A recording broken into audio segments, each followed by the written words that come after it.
പരിപാലിക്കുന്നു. ആ മനുഷ്യൻ എന്താണ് ചെയ്തത്? അവന് 2 പുത്രന്മാരുണ്ടായിരുന്നു. അവൻ ഇളയ മകൻ അപ്പനോട്, അപ്പ,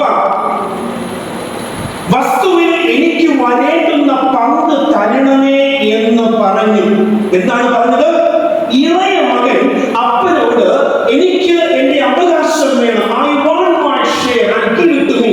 എനിക്ക് എന്റെ അവകാശം വേണം, ആ അവകാശം നീ എനിക്ക് നൽകുക എന്ന് പറഞ്ഞു. അപ്പൻ സന്തോഷത്തോടെയാണോ ആ പ്രവൃത്തി ചെയ്യുന്നത്?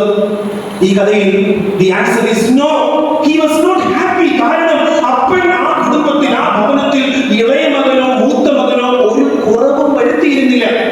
എന്നിട്ടും അപ്പന്റെ ഹൃദയത്തെ തകർത്തുകൊണ്ട്, അപ്പന്റെ ഹൃദയത്തെ ഭാരപ്പെടുത്തിക്കൊണ്ട്, അപ്പനെ നോവിച്ചുകൊണ്ട്, അപ്പന്റെ ഹിതത്തിന് വിരുദ്ധമായി ഇളയ മകൻ അപ്പന്റെ അവകാശം നിർബന്ധത്തോടു കൂടി ചോദിച്ചു വാങ്ങി ആ അവകാശവും പേറി അപ്പനെ വിട്ട് ഇളയ മകൻ തന്നിഷ്ടപ്രകാരം സഞ്ചരിക്കുവാനായിട്ട് കടന്നു പോവുകയാണ്. തന്നിഷ്ടപ്രകാരം സഞ്ചരിക്കുവാൻ തക്കവണ്ണം കടന്നു പോവുകയാണ്. അവൻ എന്ത് ചെയ്തു? അപ്പനോട് പറഞ്ഞ പ്രകാരം, ചോദിച്ച പ്രകാരം അപ്പൻ അവന്റെ പങ്ക് പകുത്തു കൊടുത്തു.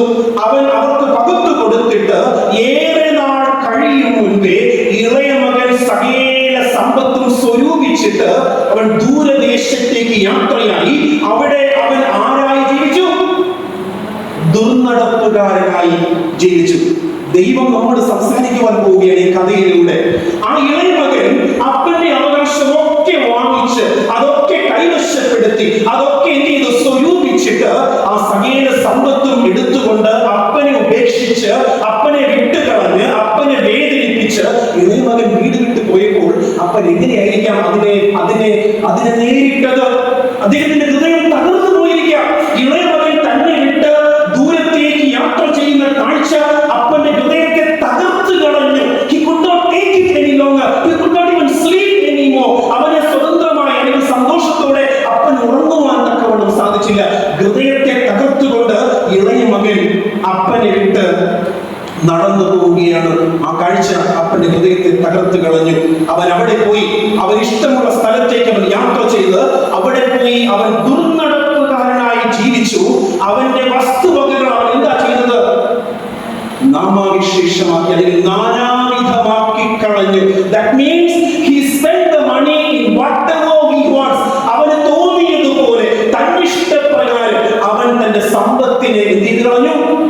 നാനാവിധമാക്കി കളഞ്ഞു എന്ന് ദൈവത്തിന്റെ തിരുവെഴുത്തുകൾ നമ്മോട് പറയുകയാണ്. ഞാൻ എന്തിനാണ് ഈ ഒരു കഥാഭാഗം, നാം എല്ലാവരും അറിയുന്ന കഥാഭാഗം, ഇത് നിങ്ങളുമായി പങ്കുവയ്ക്കുവാൻ ഇടയായത് എന്ന് ചോദിച്ചാൽ, because we want to look at the elder son at home. വീട്ടിലുള്ള, ഭവനത്തിലുള്ള മൂത്ത മകനിലേക്ക് ശ്രദ്ധിക്കുവാനാണ് ഈ കഥയിൽ നാം ഓരോരുത്തരും ഇന്ന് പകൽക്കാലം കടന്നു പോകുന്നത്. മൂത്ത മകൻ. ഒന്നാമത്തെ കഥയിൽ കാണാതെ പോയ ആടിനെ തേടുവാൻ തക്കവണ്ണം ഒരു ഇടയനുണ്ടായിരുന്നു. രണ്ടാമത്തെ കഥയിൽ കാണാതെ പോയ നാണയത്തെ തേടി കണ്ടുപിടിക്കുവാൻ തക്കവണ്ണം ഒരു സ്ത്രീ ഉണ്ടായിരുന്നു. മൂന്നാമത്തെ കഥയിൽ അപ്പന്റെ ഹൃദയത്തെ തകർത്തുകൊണ്ട് തന്റെ സമ്പത്തുമായി ദൂരത്തേക്ക് യാത്ര ചെയ്ത ഇളയ മകനെ അന്വേഷിപ്പാൻ ആരും ഉണ്ടായില്ല, ആരും പോയില്ല. അവിടെ വാസ്തവത്തിൽ ഇളയ മകനെ അന്വേഷിക്കേണ്ടതും ഇളയ മകനെ കണ്ടെത്തേണ്ടതും ഇളയ മകനെ തിരിച്ചു കൊണ്ടുവരേണ്ടതും ആരുടെ ഉത്തരവാദിത്വമായിരുന്നു? ആരുടെ ദൗത്യമായിരുന്നു? ആരുടെ? മൂത്ത മകന്റെ. എന്നാൽ മൂത്ത മകൻ അത് ചെയ്യുന്നില്ല. In fact, he was so happy that the younger brother has left home. ഈ തന്റെ ഇളയ സഹോദരൻ ഭവനം വിട്ടു പോയതിൽ അവൻ വല്ലാത്ത സന്തോഷം അവനുണ്ടായി. ആ സന്തോഷം അവൻ ആ സമയത്ത് പ്രകടമാക്കിയില്ല. അവൻ തന്റെ അപ്പനോടൊപ്പം എന്ത് ചെയ്തു? വേദനിക്കുന്നതായി നടിക്കുവാൻ, അഭിനയിക്കുവാൻ തക്കവണ്ണം ഇടയായിത്തീർന്നു. ഇനി എന്തുകൊണ്ടാണ് ഈ ഇളയ മകൻ അപ്പന്റെ ഭവനത്തിൽ നിന്നും ഇറങ്ങിപ്പോയത് എന്നറിയാമോ? ആ കഥയെ കുറിച്ച് നാം കൂടുതലായി പഠിക്കുവാൻ മനസ്സിൽ വെച്ചാൽ, അപ്പൻ തന്റെ കുടുംബത്തിൽ കൊണ്ടുവന്ന ചില നിർദ്ദേശങ്ങൾ. അപ്പൻ എന്നത് ആരാ? സ്വർഗീയ പിതാവിനെയാണ് ചൂണ്ടിക്കാണിക്കുന്നത്. ആ സ്വർഗീയ പിതാവ് തന്റെ മക്കളോട് നിങ്ങൾ ഇപ്രകാരമാണ് ഈ ലോകത്തിൽ ജീവിക്കേണ്ടിയത് എന്ന് ധാരാളം കാര്യങ്ങൾ അവരുടെ നന്മയ്ക്കായി പറഞ്ഞു കൊടുത്തിരുന്നു. നിങ്ങൾ ഇങ്ങനെ ചെയ്യണം, നിങ്ങൾ ഇങ്ങനെയാണ് ജീവിക്കേണ്ടത്, നിങ്ങൾ ഇപ്രകാരമാണ് ഈ ലോകത്തിൽ വാസം ചെയ്യേണ്ടത്. ഇതൊക്കെ അപ്പൻ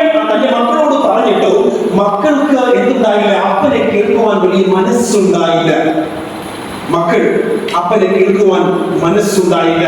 തന്റെ ഭവനത്തിലെ നിബന്ധനകൾ, അപ്പൻ മുൻപിൽ വെച്ച ഈ നിബന്ധനകൾ മക്കൾക്ക് അല്ലെങ്കിൽ ഇളയ മകൻ എന്തായിരുന്നു? ഇളയ മകന് വലിയ സന്തോഷം നൽകിയില്ല. ആ നിബന്ധനകൾ, അപ്പന്റെ നിർദ്ദേശങ്ങൾ അവന് മടുപ്പായി തോന്നി. ഇങ്ങനെ എന്തിന്റെ കുഴപ്പമാണ്? എപ്പോഴും ഇത് ചെയ്യണം, ഇത് ചെയ്യരുത്, ഇതാണ് ചെയ്യേണ്ടിയത്, ഇതായിരിക്കണം നീ ചെയ്യേണ്ടിയത്, ഇതൊക്കെ പറയുന്ന അപ്പനോട് എന്തെന്നില്ലാത്ത ഒരു മടുപ്പ് ഇളയ മകനുണ്ടായി. ആ മടുപ്പാണ് അപ്പനെ വിട്ട് യാത്ര ചെയ്യുവാൻ തക്കവണ്ണം ആ മകനെ പ്രേരിപ്പിച്ചത്.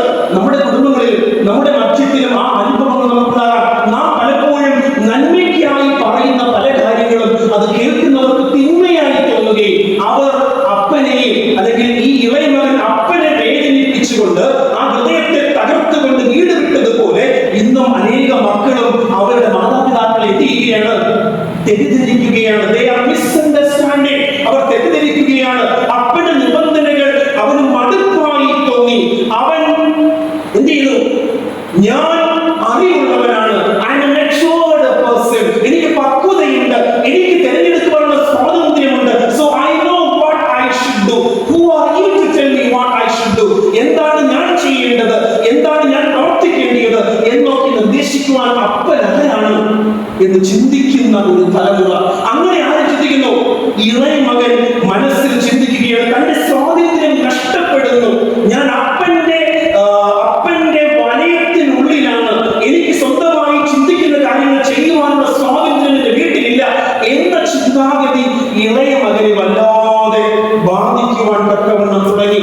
അവനോടുള്ള ആ പിതാവിന്റെ സ്നേഹത്തെയും കരുതലിനെയും അവൻ ആ ഇളയ മകൻ എന്ത് ചെയ്തു? അവൻ ദുർവ്യാഖ്യാനം ചെയ്യുവാൻ തക്കവണ്ണം തുടങ്ങി. തന്റെ സ്വന്തം താല്പര്യങ്ങൾ പിന്തുടരുവാൻ ഇളയ മകൻ ആഗ്രഹിച്ചു, വാഞ്ചിച്ചു. അതൊക്കെ പതിയെ പതിയെ അപ്പനോട് ഇങ്ങനെ ചോദിക്കുവാൻ, അപ്പന്റെ ഹൃദയത്തെ തകർക്കും, അപ്പനെ നോവിക്കും, അപ്പനെ വേദനിപ്പിക്കും എന്നൊക്കെ അറിഞ്ഞിട്ട് മനഃപൂർവ്വമായി ഈ മകൻ അപ്പനോട് തന്റെ സ്വത്തിന്റെ അവകാശം ചോദിക്കുകയാണ്. മറ്റൊരു തരത്തിൽ പറഞ്ഞാൽ, ഒരു അപ്പൻ മരിക്കുമ്പോഴാണ് ഓട്ടോമാറ്റിക്കലി അവരുടെ അവകാശം ആർക്ക് വരുന്നത്? മക്കൾക്ക് ലഭിക്കുന്നത് എന്ന് വെച്ചോ. ആ അപ്പൻ മരണശേഷം തന്റെ മക്കൾക്ക് വരേണ്ടിയ അവകാശം അദ്ദേഹം ജീവിച്ചിരിക്കുമ്പോൾ തന്നെ പോയി ചോദിക്കുന്നത് ആ മകൻ അപ്പനോടുള്ള സ്നേഹമില്ലായ്മയാണ് എന്ത് ചെയ്യുന്നത്? ആ കാലത്ത് അവരെ ബോധ്യപ്പെടുത്തുന്നത്. അപ്പോൾ പിതാവിന് മനസ്സിലായി ഈ മകന്റെ അനുഭവം എന്താണ്, അവൻ എന്താണ് എന്നോട് ചോദിക്കുന്നത് എന്ന് അവന് മനസ്സിലായിരുന്നു. കാരണം ആ കാലങ്ങളിൽ അപ്പന്റെ മരണശേഷമാണ് മക്കൾക്കുള്ള ഓഹരി ലഭിക്കുന്നത്. ഇന്നത്തെ പോലെയല്ല അന്നത്തെ കാലം. എന്നാൽ എന്ത് ചെയ്തു? അങ്ങനെയുള്ള ചിന്തകളിൽ ഒന്നും നിലനിൽക്കുവാൻ മനസ്സ് വെക്കാതെ അവൻ വളരെ നിർബന്ധത്തോടുകൂടി തന്റെ താൽക്കാലികമായ സന്തോഷത്തിൽ ആശ്രയിക്കേണ്ടതിന്, അതിൽ ആനന്ദം കണ്ടെത്തേണ്ടതിന്, ഭാവിയെ കുറിച്ച് അവൻ ചിന്തിക്കാതെ അപ്പനെ വേദനിപ്പിച്ചുകൊണ്ട് അപ്പന്റെ മരണമാണ് അവൻ ചോദിക്കുന്നത് എന്ന് ചിന്തിക്കാതെ അപ്പന്റെ ഹൃദയത്തെ തകർത്തുകൊണ്ട് ആ സമ്പത്തും വാങ്ങി ദൂരദേശത്തേക്ക് യാത്ര ചെയ്തു. അവിടെ ചെന്നപ്പോൾ എന്താണ് അവൻ ചെയ്തത്? Now he has full freedom. He can do anything he wants. തനിക്ക് ചിന്തിക്കുവാൻ കഴിയുന്നതൊക്കെയും അവനിപ്പോൾ ചെയ്യാം. ആരും അവനോട് ചോദിക്കുവാനില്ല. അവന് ലഭിച്ച സ്വാതന്ത്ര്യം എന്ത് ചെയ്തു? He began to pride in himself. അവന് ലഭിച്ച സ്വാതന്ത്ര്യത്തിൽ അവൻ അഹങ്കരിക്കുവാൻ തുടങ്ങി. തന്റെ ഹൃദയാഭിലാഷം സാധിച്ചിരിക്കുന്നു എന്ന് ചിന്തിച്ച് അവൻ സകലതും മറന്ന് തനിക്ക് ലഭിച്ച സമ്പത്ത് ഉപയോഗിച്ച് അവൻ ദുർനടപ്പ് ചെയ്യുവാൻ തുടങ്ങി. അവൻ ദുർനടപ്പ് ആചരിക്കുവാൻ തുടങ്ങി. അവിടെ അവനോട് നീ ഇത് ചെയ്യരുത്, ഇത് പ്രവർത്തിക്കരുത്, ഇതാണ് നീ ചെയ്യേണ്ടത് എന്ന് പറയുവാനോ ഉപദേശിക്കുവാനോ ആരും ഉണ്ടായിരുന്നില്ല. ആ സമ്പത്ത് അവന് കണ്ടപ്പോൾ അവനോട് കൂടെ കടന്നു വന്ന കൂട്ടുകാരൊക്കെയും പാപത്തിൽ ജീവിക്കുവാൻ അവനെ പ്രോത്സാഹിപ്പിച്ചു. They encouraged him to live in the sin. പാപത്തിൽ ജീവിക്കുവാൻ, പാപത്തിൽ സഞ്ചരിക്കുവാൻ, പാപ വഴികളിൽ ദുർനടപ്പ് ആചരിക്കുവാൻ അവന്റെ കൂട്ടുകാർ അവനോടൊപ്പം ചേർന്ന് ജീവിക്കുവാൻ തക്കവണ്ണം ഇടയായിത്തീരുന്നു. വചനം പറയുകയാണ്, അങ്ങനെ ദുർനടപ്പ് ആചരിച്ച് അവന്റെ വസ്തുവകകളെ അവൻ നാനാവിധമാക്കി കളഞ്ഞു. അങ്ങനെ നാനാവിധമാക്കിയപ്പോൾ മറ്റൊന്നും ചെയ്യുവാനില്ലാഞ്ഞിട്ട് ദേശത്തിൽ വലിയ ക്ഷാമം ഉണ്ടായപ്പോൾ ആ ദേശത്തിലെ പൗരന്മാരെ ഒരുത്തനെ ചെന്ന് ആശ്രയിച്ചു. അവന്റെ ആശ്രയം നിമിത്തം അവിടെ ആ വയലിൽ പന്നികളെ മേയ്പ്പാൻ അവന് ഒരു ജോലി ലഭിക്കുന്നു. ആ പന്നികളുടെ ആഹാരം കൊണ്ടെങ്കിലും വയറ് നിറപ്പാൻ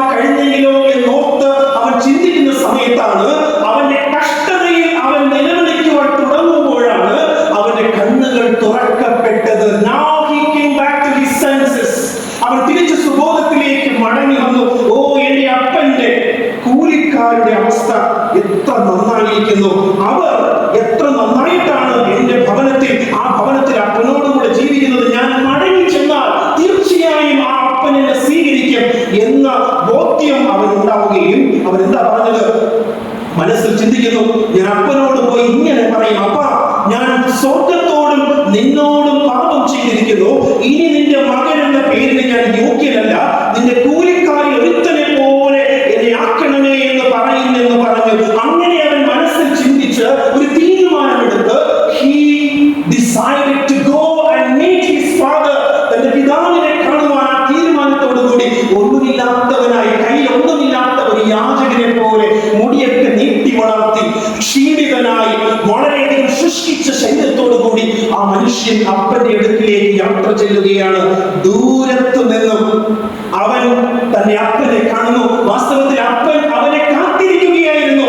ദൂരത്തു നിന്നും ആ മകനെ കണ്ട അപ്പൻ ഓടിച്ചെന്ന് തന്റെ മകനെ കെട്ടിപ്പിടിച്ച് അവന് മുത്തം കൊടുത്തിട്ട് അവനോട് സംസാരിക്കാൻ തുടങ്ങിയപ്പോൾ അവൻ തന്നെ പറഞ്ഞു, അപ്പ ഞാൻ നിന്നോടും സ്വർഗത്തോടും പാപം ചെയ്തിരിക്കുന്നു, അയ്യോ എന്നോട് ക്ഷമിക്കണമേ എന്നൊക്കെ നിലവിളിച്ച് അപ്പനെ ചുംബിക്കുകയും അപ്പനെ കെട്ടിപ്പിടിക്കുകയും ചെയ്തപ്പോൾ അപ്പൻ സകലതും മറന്ന് ആ മകനെ സ്വീകരിച്ച് അവനെ കെട്ടിപ്പിടിച്ച് മുത്തം കൊടുത്തിട്ട് തന്റെ ദാസന്മാരോട് പറഞ്ഞു, എന്താ പറഞ്ഞത്? മേത്തരമായ ആംഗി കൊണ്ടുവന്ന് ഇവനെ ധരിപ്പിക്കുകയും ഇവന്റെ കൈക്ക് മോതിരവും കാലിന് ചെരുപ്പും ഇടുകയും തടിപ്പിച്ച കാളക്കുട്ടിയെ കൊണ്ടുവന്ന് അറപ്പിയും നാം തിന്ന് ആനന്ദിക്കുക. എന്റെ മകൻ മരിച്ചവനായിരുന്നു, വീണ്ടും ജീവിച്ചു, കാണാതെ പോയിരുന്നു, കണ്ടു കിട്ടിയിരിക്കുന്നു എന്ന് പറഞ്ഞു. അങ്ങനെ അവർ എന്ത് ചെയ്തു തുടങ്ങി? അങ്ങനെ അവർ ആനന്ദിച്ചു തുടങ്ങി.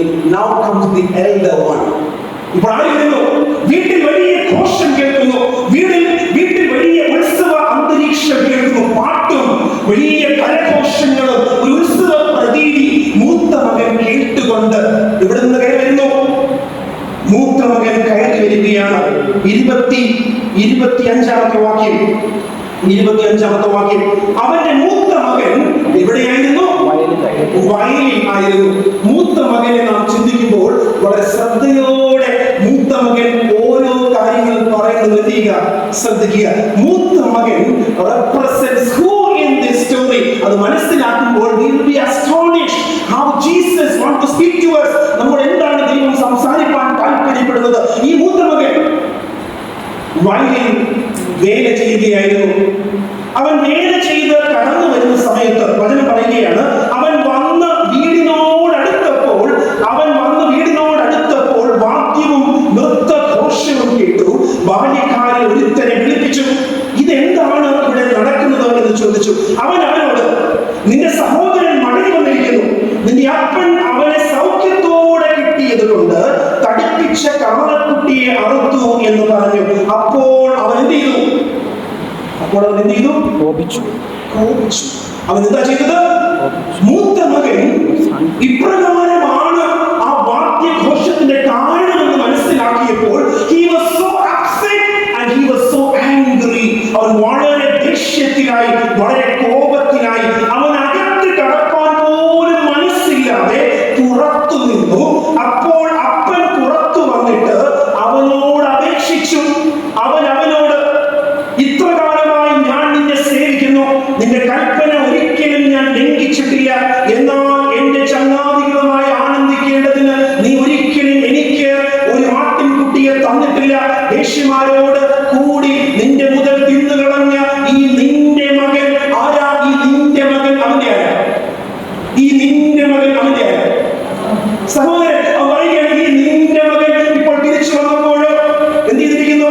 അവന് വേണ്ടി കാളക്കുട്ടിയെ അറുത്തുവല്ലോ എന്ന് പറഞ്ഞു. അവൻ എന്ത് ചെയ്യുകയാണ്? അവൻ പരാതിപ്പെടുകയാണ്. ആരോട്? അപ്പനോട്. ഈ മൂത്ത മകൻ പരാതിപ്പെടുകയാണ്. അപ്പനോട് മൂത്ത മകൻ പരാതിപ്പെടുകയായിരുന്നു. ഈ മൂത്ത മകൻ ആരെയാണ് സൂചിപ്പിക്കുന്നത്? നമ്മൾ ചിന്തിക്കുവാൻ പോവുകയാണ്. ഈ മൂത്ത മകൻ ആരെ സൂചിപ്പിക്കുന്നു? ഇളയ മകൻ വീട് വിട്ടുപോയ നിമിഷം മുതൽ അപ്പൻ എങ്ങനെയാ കഴിഞ്ഞത്? വേദനയിൽ. ഓരോ ദിവസവും ഉറങ്ങുവാൻ കഴിയാതെ, ഓരോ ദിവസവും വളരെ വേദനയോടെ അവൻ എവിടെ പോയിരിക്കുകയാണ്? അവൻ എവിടെയായിരിക്കും താമസിക്കുക? അവൻ എന്ത് ഭക്ഷിക്കുകയായിരിക്കും? അവനെ കടന്മാർ പിടിച്ചു കാണുമോ? അവൻ നഷ്ടപ്പെട്ടു പോയി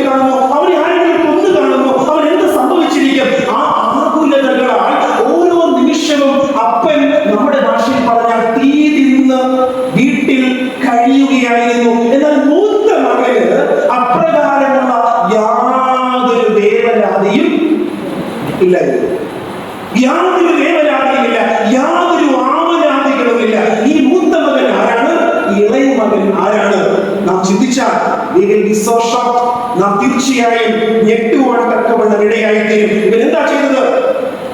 ഇളയ മകൻ മടങ്ങി വന്നു, അല്ലെങ്കിൽ തന്റെ സഹോദരൻ മടങ്ങി വന്നു എന്ന ആ സന്തോഷ വാർത്ത മൂത്ത മകൻ ഒരിക്കലും എന്ത് കൊടുത്തില്ല? ഒരു സന്തോഷവും കൊടുത്തില്ല. അവൻ വാസ്തവത്തിൽ ആ വാർത്ത കേട്ട് സന്തോഷിക്കേണ്ടതും ഓടിച്ചു തന്റെ ഇളയ സഹോദരനെ കെട്ടിപ്പിടിക്കേണ്ടതുമായിരുന്നു. ആരെപ്പോലെ വേണ്ടേ? അങ്ങനെയല്ലേ ചെയ്യേണ്ടത്? ഒരു മകൻ നഷ്ടപ്പെട്ടു പോയ പിതാവിന്റെ അവസ്ഥ. അവൻ മടങ്ങി വന്നപ്പോൾ അത് കണ്ട് അപ്പൻ അവനെ സ്വീകരിച്ചതുപോലെ വേഗത്തിൽ ഓടിച്ചെന്ന് തന്റെ ഇളയ സഹോദരനെ കെട്ടിപ്പിടിച്ച് ആലിംഗനം ചെയ്ത് മുത്തം കൊടുത്ത് ആ സന്തോഷത്തിൽ പങ്കു ചേരേണ്ടതിന് പകരം അവൻ എന്താ കാണിച്ചത്? അവൻ കോപിച്ചു. He was so angry. He was so upset. അവൻ എന്ത് ചെയ്തു? ദാസന്മാർ പറഞ്ഞ കാര്യങ്ങൾ കേട്ടിട്ട് അവന്റെ ആ ഒരു കോപവും ക്രോധവും കൂടുതൽ വർദ്ധിച്ചു. അവന്റെ ഉള്ളിൽ എന്തുണ്ടായി? വലിയ വേദനയുണ്ടായി. അവൻ വീട്ടിനകത്ത് കയറുവാൻ പോലും മനസ്സ് വയ്ക്കാതെ പുറത്തു നിന്നു ധാർഷ്ട്യത്തോടു കൂടി അപ്പന് പുറത്തിറങ്ങി അവനോട് അപേക്ഷിക്കേണ്ടി വന്നു. അവന് അപ്പൻ പുറത്തിറങ്ങി വന്നിട്ട് മൂത്ത മകനോട് അപേക്ഷിക്കേണ്ടി വന്നു. He has to plead with him. Will you not come inside? Come. അവനോട് പറയേണ്ടി വന്നു. എന്നിട്ടും അവൻ അത് കൂട്ടാക്കുന്നില്ല. അവൻ പറയുകയാണ്, അപ്പ എന്താണ് നീ ചെയ്തിരിക്കുന്നത്? You have done something terribly wrong. ഞാൻ നിന്റെ സ്ഥാനത്തായിരുന്നെങ്കിൽ ഒരിക്കലും ഇളയവനെ എത്തിയില്ലായിരുന്നു, സ്വീകരിക്കില്ലായിരുന്നു. That is what he said. I would never accept it. എന്താ കാരണം? നിന്നെ വേദനിപ്പിച്ച് നിന്റെ ഹൃദയത്തെ തകർത്ത് നിന്റെ സകല സമ്പത്തുകളുമായി ഇവൻ എന്ത് ചെയ്തു? ദുർനടപ്പാചരിച്ചു. അവൻ മോശമായി ജീവിച്ചു. അവനെ നിനക്ക് എങ്ങനെ വീണ്ടും സ്വീകരിപ്പാൻ തക്കവണ്ണം സാധിക്കും? ഞാനോ ഈ കാലമത്ര എപ്രകാരം നിന്റെ വയലിൽ എന്താ ഈ വയൽ? എന്താ ഈ വയൽ റെപ്രസെന്റ്സ്? വയൽ റെപ്രസെന്റ്സ് ദിസ് വേൾഡ്. ഈ ലോകമാണ് വയൽ. ഈ ലോകമാകുന്ന വയലിൽ ഇന്ന് ദൈവത്തിന് വേണ്ടി വേല ചെയ്യുന്നവരാരാ? ഈ ലോകമാകുന്ന വയലിൽ നഷ്ടപ്പെട്ടു പോയവരെ കണ്ടെത്തുവാൻ തക്കവണ്ണം വേല ചെയ്യുന്നവരാരാ? നമ്മൾ ഓരോരുത്തരും. ആരാ? നമ്മൾ ഓരോരുത്തരുമാണ്. ആ മൂത്ത മകനെ നമ്മൾ ഓരോരുത്തരും എന്ത് ചെയ്യുകയാണ്? പ്രതിനിധാനം ചെയ്യുകയാണ്. We are the one who are supposed to go out and seek the lost. നഷ്ടപ്പെട്ടു പോയ സകലത്തെയും ഏറ്റെടുത്ത് എല്ലാവരും ദൈവത്തിന്റെ മക്കളാണ്. പക്ഷെ അവരെന്ത് ചെയ്തിരിക്കുന്നു? ആ കഥയിൽ നമ്മെ ഓർമ്മിപ്പിച്ച പ്രകാരം they know that they are lost, but they don't know the way back home. എന്നാൽ ഈ മകനോ അവർക്കറിയാം നഷ്ടപ്പെട്ടു പോയി, തിരിച്ച് മടങ്ങേണ്ടുന്ന വഴിയും അവർക്കറിയാം. അവരെ തിരിച്ച് പിതാവിന്റെ സ്നേഹത്തെ കുറിച്ച് ബോധ്യപ്പെടുത്തി ആ സ്നേഹത്തിന്റെ അത്ഭുതകരമായ പ്രകാശത്തിലേക്ക് നഷ്ടപ്പെട്ടു പോയവരെ മടക്കി കൊണ്ടുവരിക എന്നത് കൂടെ കഴിയുന്ന, കൂടെ ദിനവും കിടന്നുറങ്ങി വന്ന മൂത്ത മകന്റെ ഉത്തരവാദിത്വമാണിത്.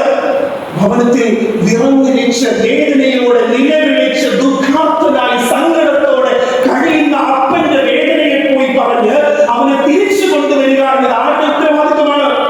എങ്ങനെ അവൻ ഉറങ്ങാൻ കഴിയും ആ വീട്ടിൽ? ഓരോ രാത്രിയിലും ഇളയവനെ കുറിച്ച് ഓർത്ത് കരയുന്ന അപ്പനെ കണ്ടിട്ടും ആ വീട്ടിൽ തന്നെ തങ്ങുവാൻ മൂത്തവനെ എങ്ങനെ സാധിച്ചു? എങ്ങനെ കഴിയും? അവൻ എന്ത് ചെയ്യുന്നു? അവൻ കാണുകയാണ് ഓരോ ദിവസവും അപ്പൻ നിലവിളിക്കുന്നത്, തന്റെ സഹോദരന് വേണ്ടി നിലവിളിക്കുന്നത്, അവന് വേണ്ടി പ്രാർത്ഥിക്കുന്നത്, അവൻ മടങ്ങി വരുന്നത് കാത്തിരിക്കുന്നത്, അവന് വേണ്ടി കണ്ണുനീറിക്കുന്നത് മൂത്ത മകൻ ദിനംതോറും കണ്ടിട്ടും ഒരിക്കലും ആ കാഴ്ച അവനെ അങ്ങനെ പുറപ്പെടുവാൻ തക്കവണ്ണം എന്ത് ചെയ്യില്ല? പ്രാപ്തനാക്കിയില്ല. അതിനവന് ബോധ്യപ്പെടുത്തിയില്ല. മറിച്ച് അവൻ വന്നപ്പോൾ എന്താ സംഭവിച്ചത്? അവൻ ദേഷ്യവും കോപവും ക്രോധവും ഒക്കെ ഉണ്ടായി.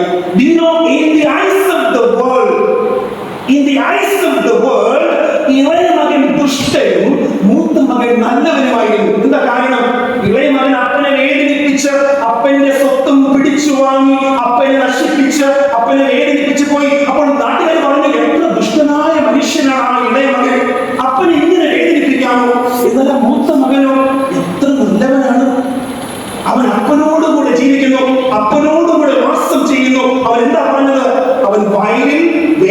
ചെയ്യുകയായിരുന്നു.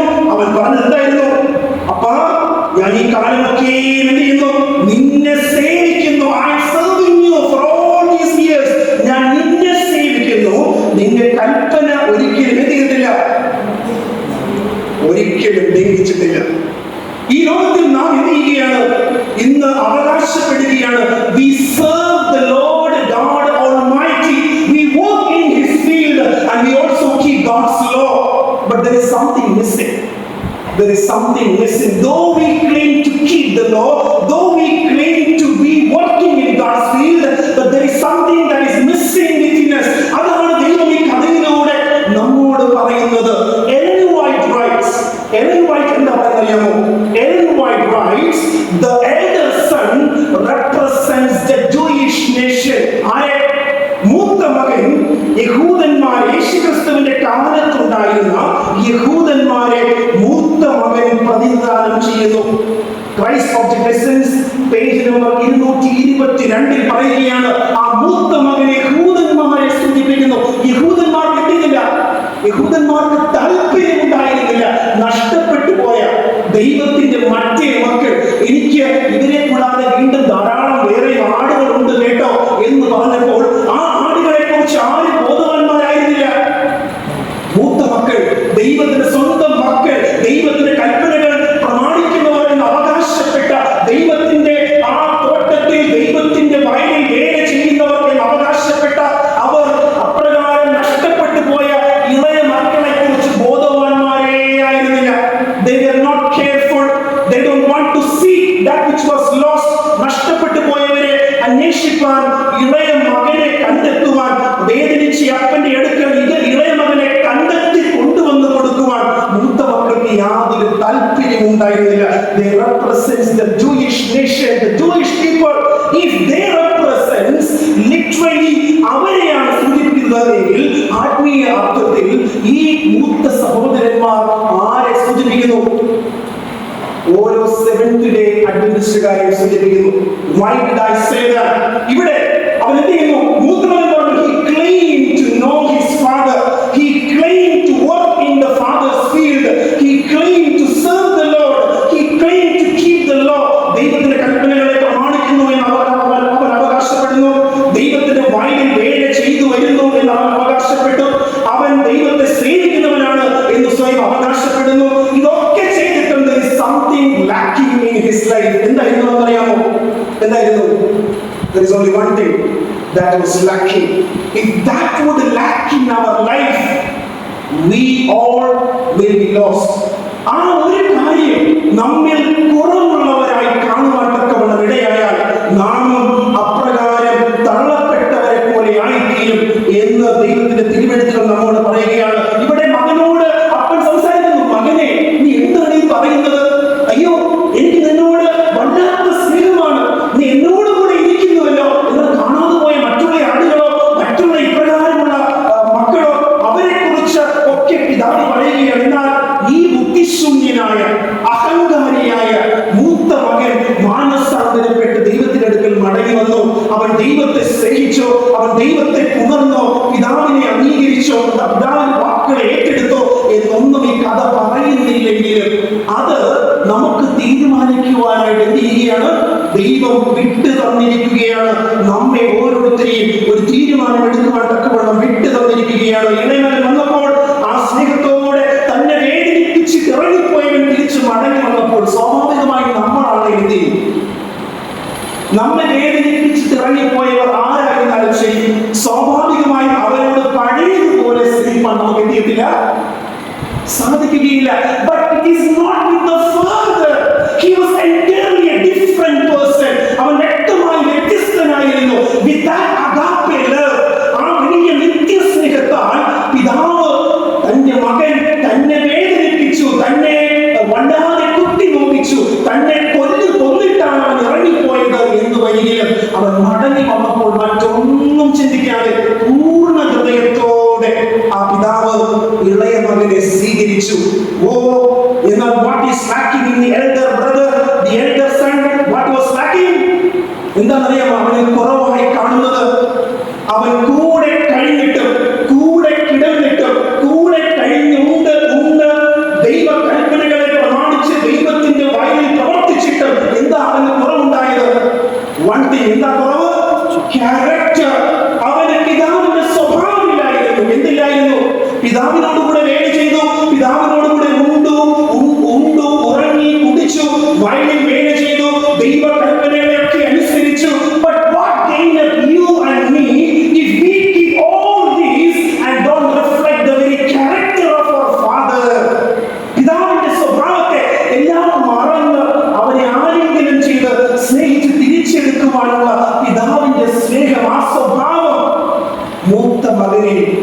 ഇല്ലായിരുന്നു. ആരില്ലായിരുന്നു? മൂത്ത മകനിൽ ഇല്ലായിരുന്നു. And that was what lacking in all of us.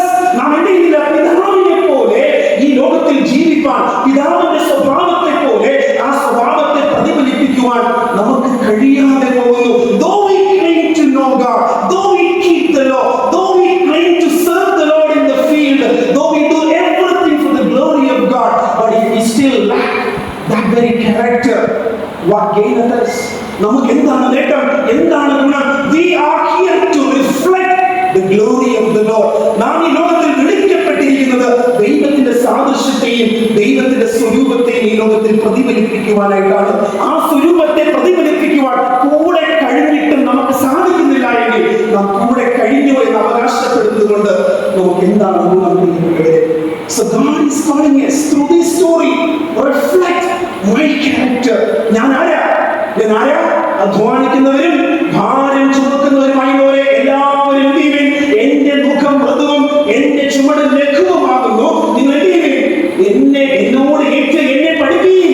You learn of me, for I am meek and lowly in character. എന്നെ നിങ്ങൾ പഠിപ്പീൻ. ദൈവത്തെ നാം പഠിക്കുമ്പോൾ നാം വാസ്തവമായും ആ ദൈവത്തോട് കൂടെ കഴിയുന്നവരാണെങ്കിൽ നാം ദൈവത്തിന്റെ സ്വഭാവത്തെ തന്നെ ഈ ലോകത്തിൽ പ്രതിഫലിപ്പിക്കുവാൻ തക്കവണ്ണം ഇടയായിത്തീരും.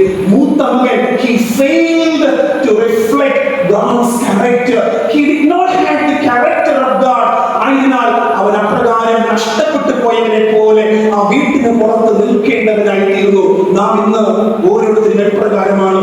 We may be claiming to know God, we may be claiming to keep the law, we may be claiming to work for the Lord in this field, but are we failing God in reflecting His character? നാം ദൈവത്തിന്റെ സ്വഭാവത്തെ പ്രതിഫലിപ്പിക്കാതെ ഈ ലോകത്തിൽ ലൗകികന്മാരായി, ഈ ലോകത്തിൽ എല്ലാം നഷ്ടപ്പെടുവാനുള്ളവരുടെ കൂട്ടത്തിൽ ചേർന്ന് ദുർനടപ്പുകാരായി ജീവിക്കുവാൻ തക്കവണ്ണമാണ് ഇടയാകുന്നത്. There are so many in the world, they are not knowing God. ആയിരക്കണക്കിന് ലക്ഷക്കണക്കിന് പേർ ദൈവത്തെ അറിയാത്തവരായി ഈ ലോകത്തിൽ ഉഴന്നു വലയുകയാണ്. അവരെ കണ്ടെത്തി പിതാവിന്റെ അടുക്കൽ കൊണ്ടുവന്ന് അവരെ ഏൽപ്പിക്കുവാൻ തക്കവണ്ണമാണ് ഉത്തരവാദിത്വം, വലിയൊരു വിളി നാം ആകുന്ന മൂത്ത മക്കൾക്ക് ദൈവം നൽകിയിരിക്കുകയാണ്. ആ ദൗത്യം നിർവഹിക്കാതെ നാം ഈ ലോകത്തിൽ അപ്രകാരം ഞാൻ ഇത് ചെയ്യുന്നു അത് പ്രവർത്തിക്കുന്നു എന്നൊക്കെ അവകാശപ്പെടുമ്പോൾ we will miss God's character. അതിനെ തിരുത്തി നമ്മുടെ ജീവിതങ്ങളെ ദൈവത്തിന് മുൻപാകെ സമർപ്പിച്ചുകൊണ്ട് ഈ ലോകത്തിൽ ജീവിക്കുന്ന ഓരോ നിമിഷവും we are called to reflect God's glory. We are called to reflect the very image of God. കാരണം ദൈവം നമ്മെ ദൈവത്തിന്റെ സാദൃശ്യത്തിലും സ്വരൂപത്തിലും ഉണ്ടാക്കിയിരിക്കുന്നു. പാപത്താൽ ആ സ്വരൂപത്തിനും സാദൃശ്യത്തിനും കുറവുണ്ടായെങ്കിലും through Christ the Lord, യേശുക്രിസ്തു മുഖാന്തരം ആ വലിയ മഹത്വം നമ്മിലൂടെ വെളിപ്പെടുത്തിക്കൊണ്ട് യേശുവിന്റെ സ്വഭാവത്തെ ഞാൻ ഉയർത്തപ്പെട്ടാൽ I will draw all men unto myself only if I lift up Jesus. Only if I lift up Jesus, that Jesus will draw all men unto himself through each of us, because we reflect God's character.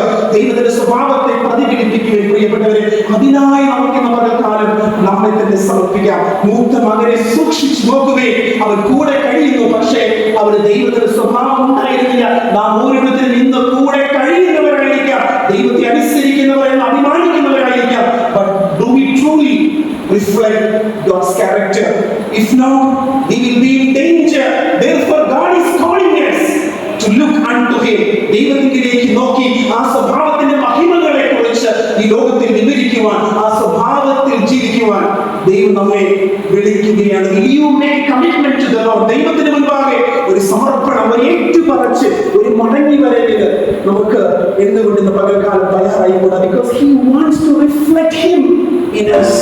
അതിനായി ഇന്ന് പകൽക്കാലം നമുക്ക് നമ്മെ സമർപ്പിക്കാം. Come into your life and God wants to do wonders through us. നമ്മളിലൂടെ വലുത് ചെയ്യുവാൻ, വലിയത് പ്രവർത്തിക്കുവാൻ ദൈവം ആഗ്രഹിക്കുന്നു. അതിനായി നമുക്ക് ഇന്ന് പകൽക്കാലം നമ്മെ സമർപ്പിക്കാം. അതായിരിക്കട്ടെ നമ്മുടെ തീരുമാനം, അതായിരിക്കട്ടെ നമ്മുടെ സമർപ്പണം.